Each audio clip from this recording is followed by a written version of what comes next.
Ya, ini kita membahas pagi-pagi soal izin pertambangan yang kemudian eh, izinnya akan dikeluarkan sebentar lagi begitu ya.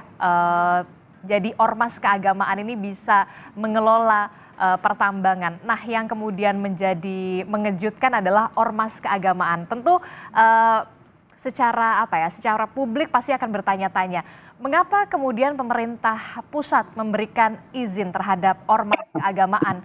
Eh, Pak Ngabalin. Ya, terima kasih. Selamat pagi. Assalamualaikum warahmatullahi wabarakatuh, Bang Melki, kemudian Wan juga, dan pemirsa. Senang sekali pagi hari ini bisa jumpa. Jadi dari sisi pertanyaan kenapa, maka eh, harus diingat benar-benar bahwa dalam posisi seperti ini, kita mesti secara jernih dan positive thinking untuk bisa melihat terhadap kekayaan alam negeri ini yang suka dan tidak suka, siapapun boleh menikmati dan siapapun boleh menggunakan ini sebaik-baiknya untuk kepentingan dan kemaslahatan orang banyak. Karena itu pada saat kita membicarakan tentang prioritas, ya, prioritas pemberian wilayah izin usaha pertambangan khusus ini kepada badan usaha milik organisasi kemasyarakatan keagamaan, ini tidak ada lain kecuali adalah untuk memberikan kesempatan yang sama, dan kita harus jujur, kemudian harus adil juga melihat dalam pengelolaan kekayaan alam. Itu sebabnya pemerintah ya meyakini bahwa ormas keagamaan ini memiliki potensi besar untuk bisa memberikan kontribusi dalam pemberdayaan ekonomi umat, termasuk melalui kegiatan usaha pertambangan. Itu juga yang membuat pemerintah memandang benar bahwa ormas keagamaan ini memang memiliki andil, ya, sekali lagi memiliki andil uh, dalam pembangunan nasional. Ya, kita lihat saja bahwa ormas keagamaan ini ikut menggerakkan ekonomi masyarakat melalui kegiatan-kegiatan UMKM dan membantu pemerintah dalam mengatasi pandemi COVID. Oke. Kita jujur ya, ini satu yang saya kira harus mendapatkan penekanan bahwa pada waktu COVID kemarin itu, kalau hanya pemerintah sendiri menjalankan dan menghadapi musibah yang luar biasa itu, tidak akan mungkin mampu. Oke. Jangan kita menutup mata bahwa peran besar yang dilakukan oleh ormas-ormas keagamaan ini luar biasa. Para ulama, para pendeta, para pastor, biksu, dan semuanya dari semua agama itu bagaimana meyakinkan umatnya untuk bisa berperan serta membantu pemerintah dalam langkah-langkah dan kerja-kerja nyata ini. Oke. Itu pikiran dasar yang Bapak Presiden Joko Widodo memberikan pandangan kepada kami. Beliau memerintahkan Kepala Staf Kepresidenan Jenderal TNI Purnawirawan Muldoko untuk menyampaikan pikiran ini dengan jernih di Oke. tengah-tengah masyarakat, agar mari kita melihat dengan baik bahwa ini adalah kerja dan upaya yang dilakukan oleh pemerintah. Jadi menepis semua berbagai pandangan dan narasi-narasi negatif kepada pemerintah dan khususnya kepada Presiden Joko Widodo. Oke, tapi kan tadi Anda menyebutkan semua pihak ini punya kesempatan yang sama. Kemudian yang menjadi pertanyaan banyak pihak adalah begini juga, Pak Ngabalin. Seurgensi apa kemudian organisasi keagamaan ini diberikan izin untuk mengurus pertambangan? Ya, kalau bicara urgensi, apa yang kira-kira saya menyebutkan apa yang kira-kira tidak urgen, apa kira-kira yang tidak begitu penting, atau apa kira-kira yang menjadi persoalan ketika pemerintah mengambil langkah ini kemudian memberikan ikut serta kepada ormas-ormas dengan alasan-alasan yang tadi saya kemukakan. Jadi makanya saya bilang, mari kita secara positif thinking melihat bahwa apakah ormas-ormas itu warga negara asing apakah mereka juga tidak berhak untuk mendapatkan hak-hak yang Tuhan anugerahi dalam kekayaan alam ini? Apakah mereka hanya bisa menjadi penonton? Apakah kita begitu tidak adil dalam melihat perkara-perkara ini menjadi bagian daripada tanggung jawab negara, tanggung jawab pemerintah, kemudian memberikan hak-hak prioritas ini kepada ormas yang memiliki badan usaha untuk bisa membantu, membackup, membiayai, mengurus organisasi dan umat yang menjadi perhatian atau concern bagi mereka dalam sepanjang sejarah Republik Indonesia ini. Mhm. Dari posisi inilah mari kita jujur dan hati Oke. jernih, kemudian berlapang dada melihat perkara ini sebagai bagian yang tidak terpisahkan daripada tanggung jawab negara dan pemerintah. Bagaimana Bung Melki dari jawaban Pak Ngabalin ini? Apakah memang tepat kebijakan yang dilakukan oleh pemerintah ini, ormas keagamaan diberikan izin untuk mengatur pertambangan?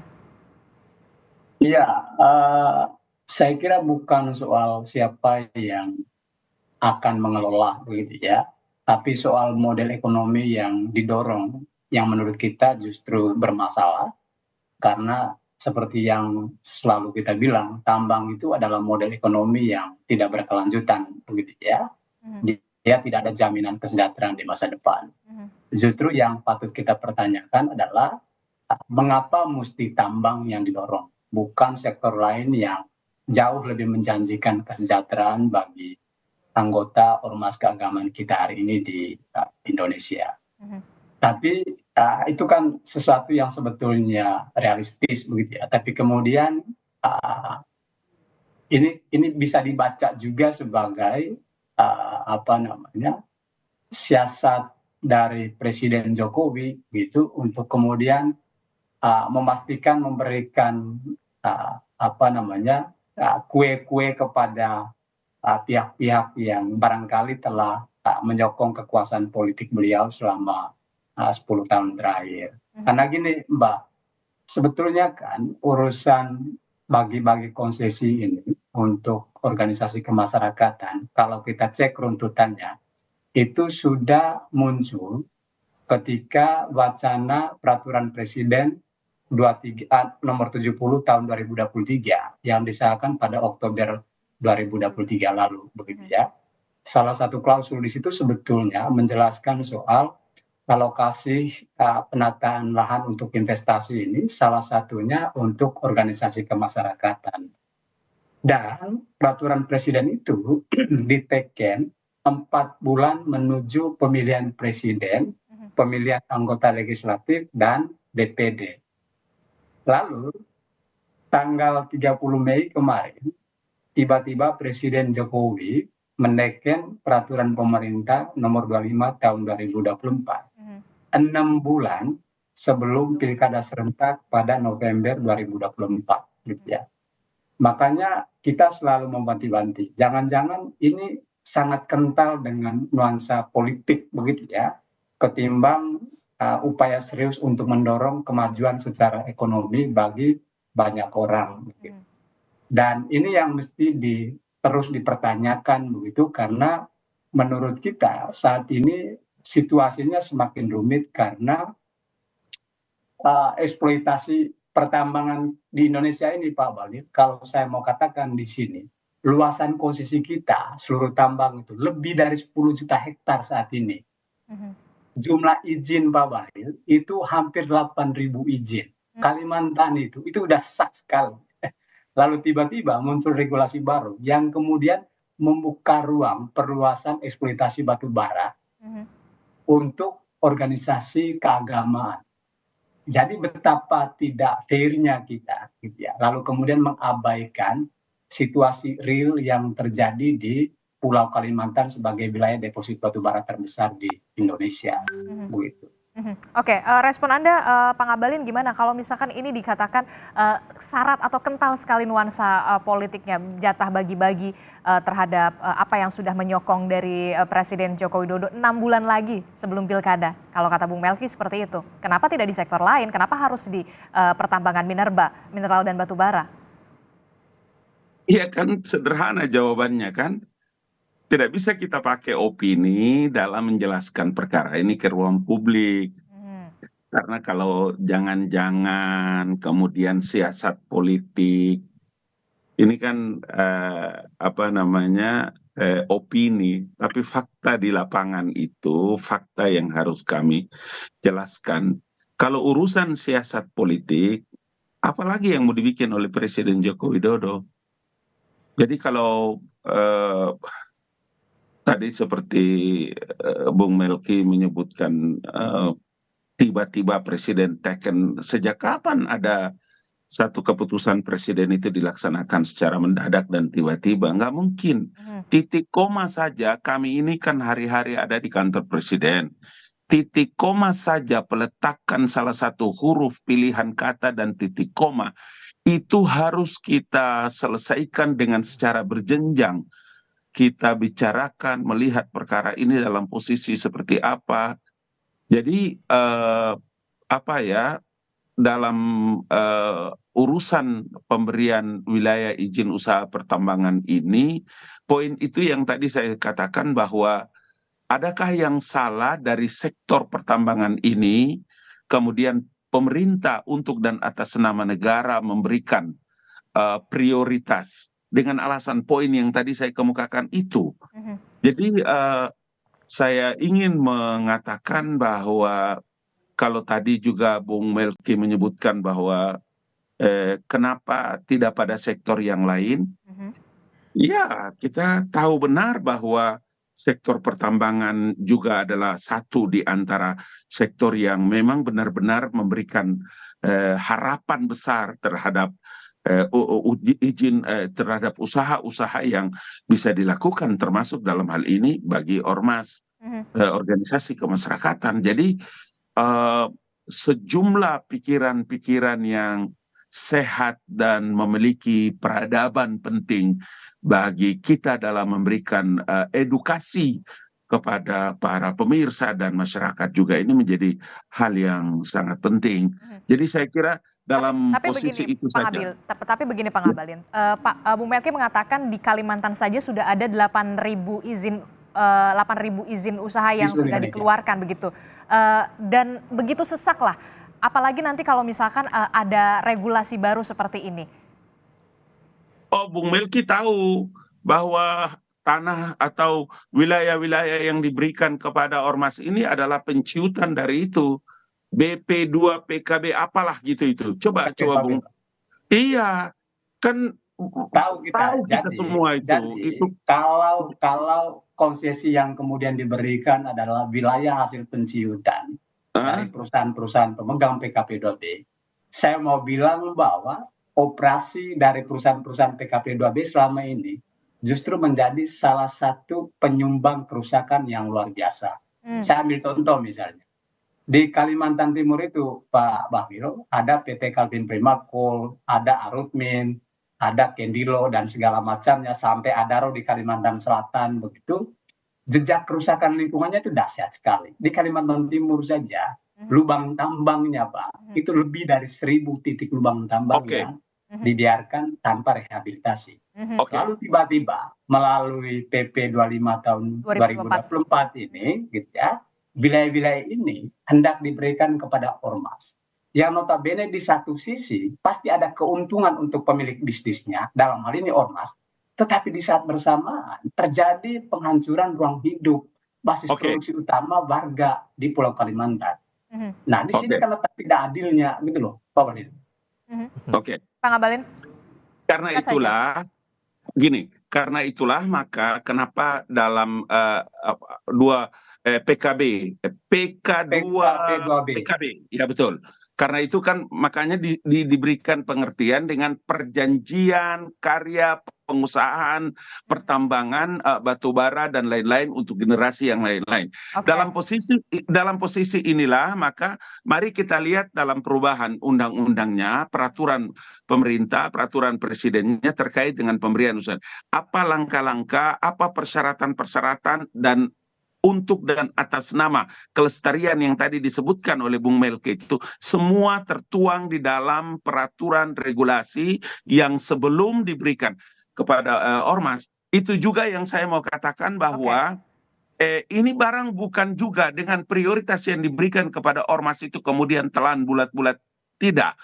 pemerintah dan negara tahu bagaimana tata kelola, baik dalam rangka merehabilitasi ataupun poin-poin yang tadi disampaikan oleh saudara Melki tadi.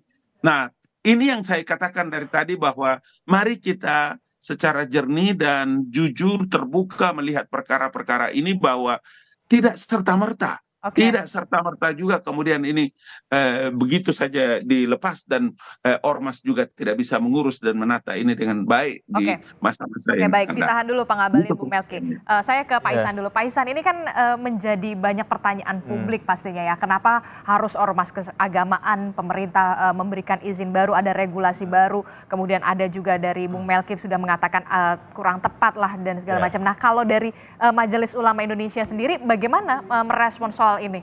Ya, terima kasih. Saya mau garis bawahi ya, Bung Melki mungkin nggak kenal dengan ormas keagamaan ya. MUI itu mewadahi lebih dari 80 ormas Islam dan kelembagaan. Di antara yang besar itu adalah NU dan Muhammadiyah. Kita tahu bahwa NU itu adalah organisasi ormas yang anggotanya terbesar di dunia lah gitu ya. Kemudian kalau Muhammadiyah itu adalah ormas yang terkaya di dunia. Nah, Bung Melki mungkin nggak tahu bahwa Muhammadiyah, NU itu punya rumah sakit, perguruan tinggi, punya semua keahlian. Kami punya perkebunan, pertanian, punya usaha di berbagai bidang. Jadi saya sedih mendengar Pak Melki mengatakan bahwa ormas ini seperti tidak punya daya. Sebetulnya dalam ormas itu banyak pengusaha-pengusaha, orang-orang hebat di dalamnya. Cuman satu hal yang selama ini terlupakan oleh pemerintah adalah kemerdekaan negara ini diusung oleh para tokoh-tokoh ormas itu sendiri. Kita tahu bagaimana Wahid Hasyim, Ahmad Dahlan, Hasyim Asyari, kemudian Ki Bagus Hadikusumo itu memperjuangkan negara ini merdeka. Tapi sejak kemerdekaan itu sampai hari ini, yang menikmati tambang itu adalah orang-orang yang tidak pernah ikut memperjuangkan negara ini. Nah, ketika pemerintah melihat bahwa ada ketidakadilan dalam membangun negara ini, nah kemudian di mana yang dikatakan oleh Pak Melki bahwa tidak adilnya di mana? Justru kamilah yang merasa tidak adil. Negara tidak pernah adil memperlakukan, coba bayangkan, berapa banyak anak Indonesia yang dididik dan dibangun jiwa raganya oleh Muhammadiyah, NU, dan semua ormas itu. Berapa banyak perguruan tinggi mereka yang jumlahnya jauh lebih besar, lebih banyak daripada pemerintah. Rumah sakitnya yang jauh lebih banyak daripada milik pemerintah. Tapi ketika kemudian mereka diberikan kesempatan, kenapa dipersoalkan? Itu yang pertama. Yang kedua, jangan dikatakan ormas itu nggak punya manajemen yang kuat, nggak punya pembiayaan. Muhammadiyah dikatakan sebagai ormas terkaya di dunia, kita boleh hitung berapa ribu triliun kekayaan mereka. Dari mulai TK-nya, sekolahnya, perguruan tinggi, rumah sakit, oke. itu uangnya Muhammadiyah itu kalau digelontorkan ke tambang, itu rontok itu tambang semua. Jadi jangan dikatakan kita miskin, tidak sanggup mengolah tambang.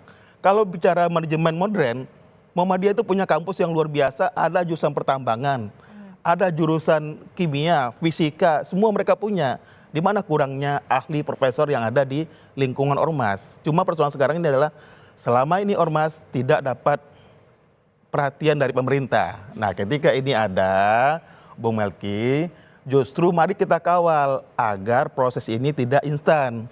Tapi harus melalui tahapan-tahapan perizinan yang sesuai dengan aturan. Tapi kita harus apresiasi, Bung Melki, bahwa ini akan menjadi kemandirian. Itu Ibu Menteri Kehutanan bilang, jangan sampai ormas selalu konotasinya dengan proposal. Nah, artinya kalau dia punya sumber pembiayaan yang bagus, seperti disampaikan oleh Gus Yahya, oleh Buya Anwar Abbas, ketika ada bencana, itu ormas yang duluan di lokasi. Dari mana uangnya?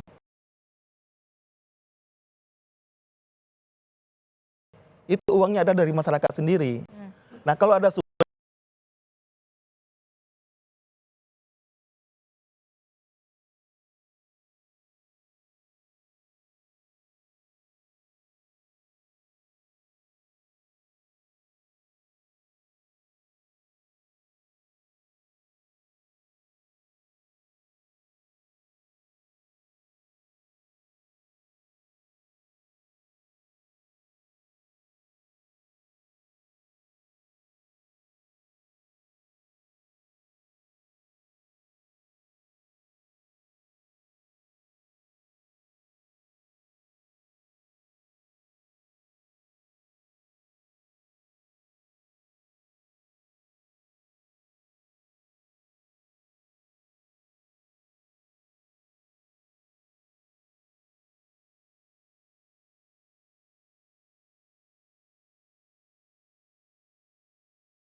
perintah dan ormas, sehingga lubang-lubang di pemerintah yang tidak tertutupi karena kekurangan resources yang ada bisa ditutup oleh ormas dengan tambahan sumber dari tambang ini. Saya pikir yang penting pengawasannya dilakukan dengan baik, tidak ada sistem tidak ada proses yang dilewati, tidak ada seperti AMDAL-nya, perizinannya, semua harus dilengkapi.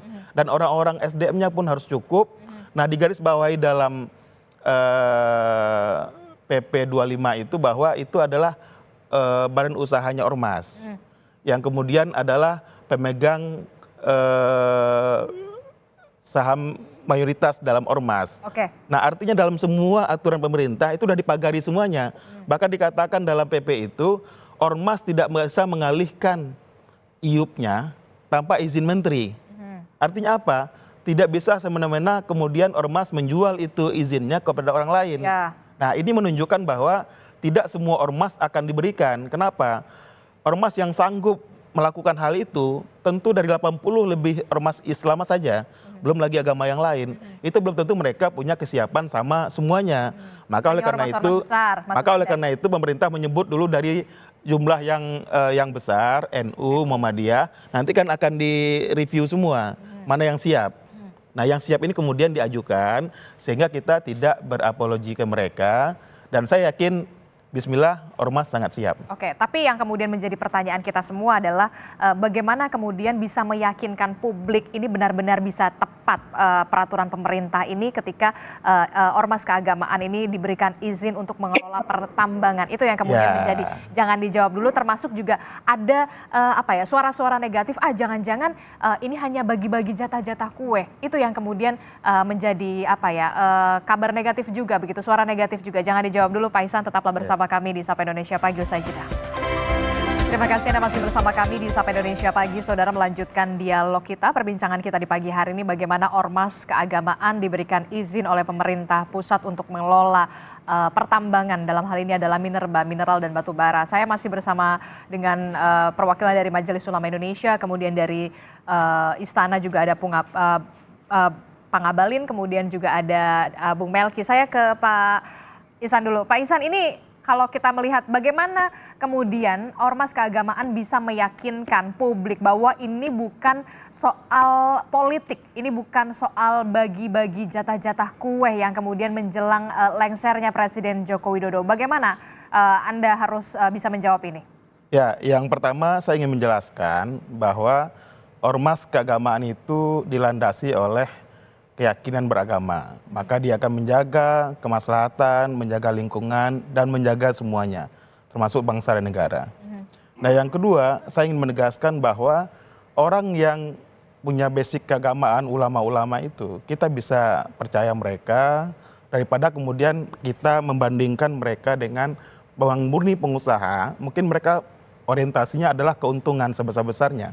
Tapi kalau ormas keagamaan ini, mereka akan berpikir bagaimana mereka memelihara umat, memelihara lingkungan, dan menjaga tidak ada satu perbuatan yang mencederai prosedur.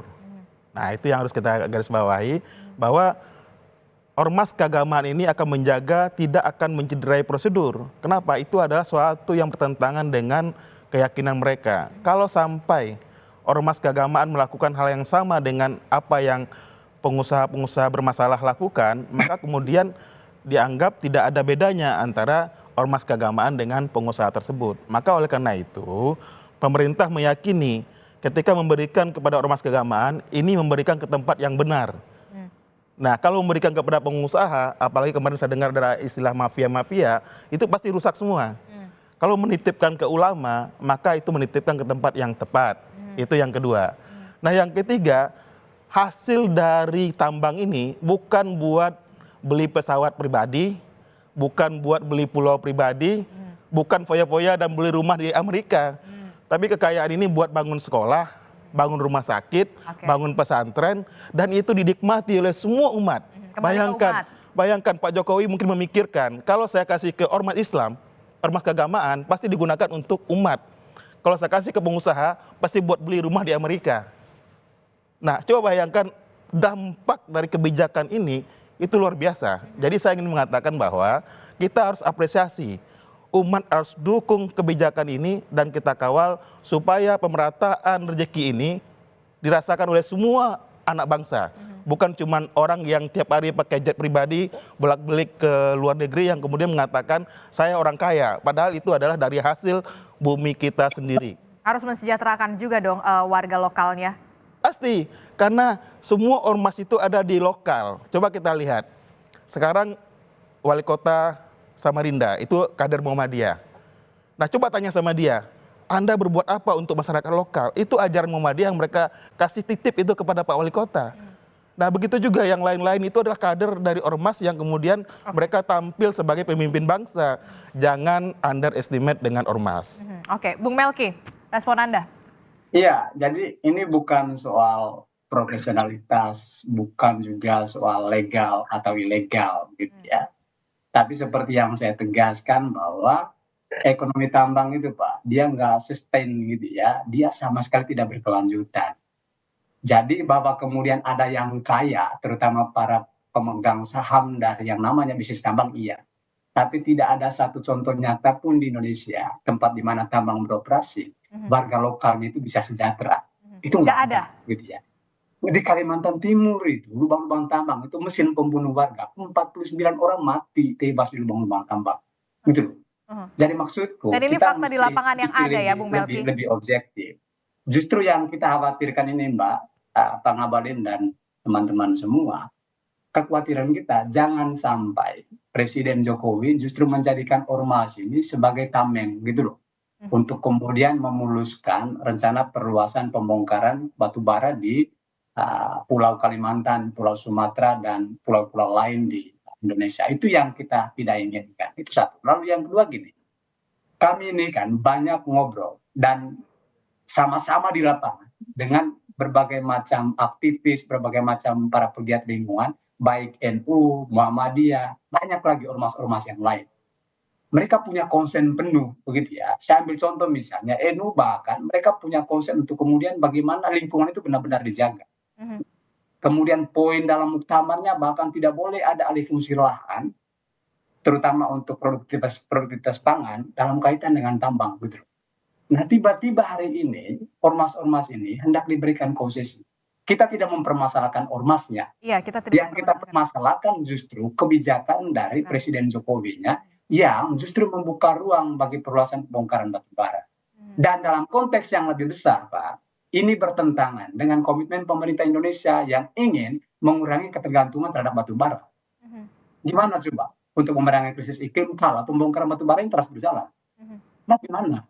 Nah, ini yang mestinya dipikirkan secara serius gitu, dipikirkan matang-matang, karena harapan terbesar kita memang justru ada di ormas ini, supaya ada di pihak yang bisa mengkritisi ragam regulasi dan kebijakan yang dikeluarkan yang tidak memberikan jaminan kesejahteraan di masa depan, gitu loh. Karena bicara soal tambang nggak bisa kita menegasikan sektor lain, urusan pangan dan air gitu ya, sebagai sesuatu yang tidak penting gitu loh.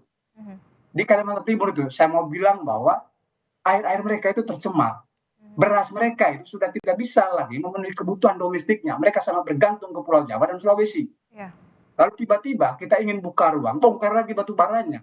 Yang kita butuhkan hari ini pemulihan lingkungan sosial dan ekologis sekaligus penegakan hukum atas segala kejahatan lingkungan yang terjadi selama ini, bukan justru terus dibongkar gitu loh. Itu yang kita persoalkan hari ini. Oke, Ngabalin, itu yang dipersoalkan hari ini, bukan soal ormas keagamaannya, tapi yang seharusnya dilakukan menurut Bung Melki ini adalah bagaimana pemerintah itu bisa memulihkan bagaimana lingkungan di sana, jangan sampai kemudian warga-warga di sana ini menjadi lebih susah begitu. Ya, yang kita bicarakan ini kan adalah bagaimana orang menyoroti tentang adanya perubahan pemerintah dalam menerbitkan peraturan pemerintah nomor 25 tahun 2024 tentang perubahan peraturan pemerintah. nomor 96 2021. Yang orang diskusikan dan membicarakan ini, pertanyaan paling besar itu kan dari awal juga Bung Melki bilang toh apa urusannya dengan ormas, kemudian pemerintah memberikan ini, bagi-bagilah siasat Jokowi. Kan dari tadi itu narasi itu yang dipakai. Jadi kalau kita bicara tentang soal alam dan lingkungan, makanya dari tadi saya bilang perubahan peraturan pemerintah ini juga terkait dengan alam dan macam-macam itu juga diatur. Apa yang mau saya katakan dari sini, kalau judul ini yang diangkat oleh Kompas TV terkait dengan tambang ormas dan kemudian siasat seperti yang tadi dikemukakan oleh Melki bahwa ini adalah siasat politik Jokowi, bagi-bagi ini barang kue-kue ini dalam sisa masa politik masa dinasnya, atau ini dalam rangka untuk melestarikan, menjaga eksistensi Jokowi setelah tidak lagi menjadi presiden. Ini kan semua opini-opini, narasi-narasi yang memang di-framing ke ruang publik, dan itu sama sekali tidak saja fitnah tapi menyesatkan masyarakat. Saya mengerti bagaimana apa yang dikemukakan dengan Bung Melki terkait dengan bagaimana kerusakan alam, bagaimana kami ini bukan ngomong dan berteriak dari Jakarta. Tapi saya ini memimpin tim kantor staf presiden untuk datang berhari-hari melihat bagaimana cara agar langkah yang dilakukan oleh pemerintah dalam melihat bolong-bolong apa-apa yang mungkin tidak tertuang dalam peraturan pemerintah, dalam undang-undang, dalam regulasi. Jadi kenapa saya menggunakan istilah mari kita melihat ini secara positive thinking, bahwa tidak ada yang tidak bisa diurus oleh negara ini. Tidak ada masalah yang tidak bisa diselesaikan oleh pemerintah. Semuanya bisa diselesaikan. Persoalan yang paling penting itu adalah tetap mari kita melihat dengan berbaik sangka bahwa pemerintah itu bukan malaikat. Pemerintah itu manusia biasa. Jokowi itu manusia biasa yang juga harus kita memberikan masukan-masukan secara positive thinking untuk juga bisa memperbaiki. Termasuk seperti peraturan pemerintah atau undang-undang yang sedang juga direvisi dan macam-macam. Ini yang menurut saya penting bagi kita untuk memberikan pembelajaran kepada masyarakat dan ruang publik. Kalau hari-hari kemudian kita mengembangkan terus opini dan narasi-narasi yang penuh dengan fitnah, adu domba, kebencian kepada negara dan pemerintah, sejak kapan kita bisa maju? Orang lain sudah sampai di planet Mars sana, kita masih berkelahi di bawah ini. Oke, Bung Melki. Ya, justru karena Pak Jokowi manusia biasa, makanya dia tidak terbebas dari konflik kepentingan gitu loh. Lain hal kalau dia malaikat. Tapi kalau Bung Melki menyebutkan bahwa ini adalah siasat politik dan cara-cara Jokowi dalam membagi-bagi kue ini, kesian ormas Islamnya, kesian Katoliknya, Protestannya, Hindu, Buddha, Konghucu, kesian mereka, Pak. Itu menurut saya tidak boleh dipakai narasi itu, karena itu tidak bagus. Itu opini yang bisa merusak. Tahan dulu biar kita berikan izin Bung Melki. Silahkan Bung Melki. Ya, gini loh Pak Ngabalin, seperti yang saya bilang di awal tadi, ini bukan soal siapa pengelolanya, gitu ya. Poin terbesar kita hari ini, gitu ya, tambang itu model ekonomi yang dia rakus lahan, dia rakus air. Makanya saya bilang tadi, tengoklah Pulau Kalimantan itu, satu pulau itu. Apakah tambang memberikan kesejahteraan? Enggak, gitu ya. Justru yang terjadi itu, ruang pangannya itu hancur-hancuran, airnya itu hancur-hancuran, gitu ya. Bahkan menciptakan kematian. Lalu kita sama sekali tidak mau melakukan refleksi yang serius atas situasi ini. Lalu tiba-tiba berburu secara tergesa-gesa ingin mengamini apa yang ingin dikasih oleh Presiden Jokowi terhadap ormas-ormas keagamaan ini. Itu satu. Lalu yang kedua, makanya saya bilang di awal tadi, kami sangat memahami dan punya banyak pengalaman. Justru di lapangan kami banyak berjejaring dengan anggota dari ormas-ormas ini yang sangat konsen di isu produktivitas pangan, urusan air, urusan human rights, urusan masyarakat adat gitu loh. Jadi ini bukan soal apakah saya benci dengan ormas atau enggak ada urusannya gitu ya. Tapi yang kita persoalkan ada kepentingan yang jauh lebih besar yang mesti harus dijaga gitu loh, Pak Ngabalin. Jadi yang silahkan. Minimal ada 7 poin penting dalam perubahan peraturan pemerintah. Termasuk yang tadi dikemukakan oleh Bung Melki itu, makanya kenapa ada Menteri Lingkungan Hidup, LHK. Ibu Siti Nurbaya, LHK, yang kemarin itu.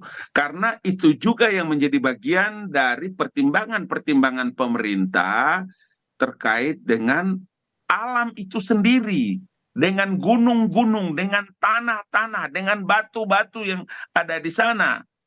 Kalau kita lihat dalam perubahan regulasi itu, kemudian pesan-pesan yang menjadi bagian yang tidak terpisahkan dari kenapa ormas juga itu diberi. Tadi kan Pak ulama kita, Pak Ihsan itu, Pak Kiai tadi sudah menyampaikan juga kan, kalau ini sampai pada ormas, maka yang urus ini adalah para pendeta, para biksu, para pastor, para kiai, para ulama, para habaib juga yang ada di ormas-ormas itu semua jauh lebih memiliki rasa daripada apa yang tadi dikemukakan oleh Melki.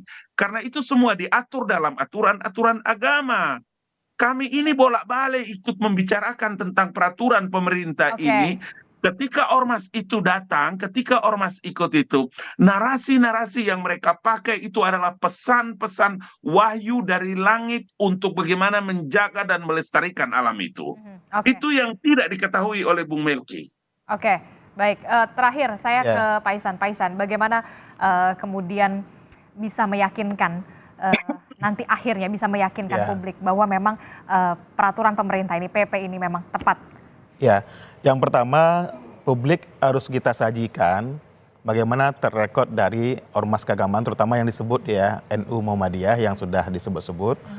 Nah yang kedua, kita minta publik ini untuk kemudian memberikan dukungan kepada ormas yang sudah ditunjuk ini, bagaimana MUI, NU Muhammadiyah berkolaborasi, memberikan satu bukti kepada publik bahwa kita bukan sesuatu hal yang sederhana, yang kecil, tapi ormas besar ini adalah kumpulannya orang-orang yang punya kompeten, yang punya keahlian, punya kemampuan, punya jaringan, seperti yang disampaikan oleh Gus Yahya, bahwa NU punya jaringan sampai ke bawah.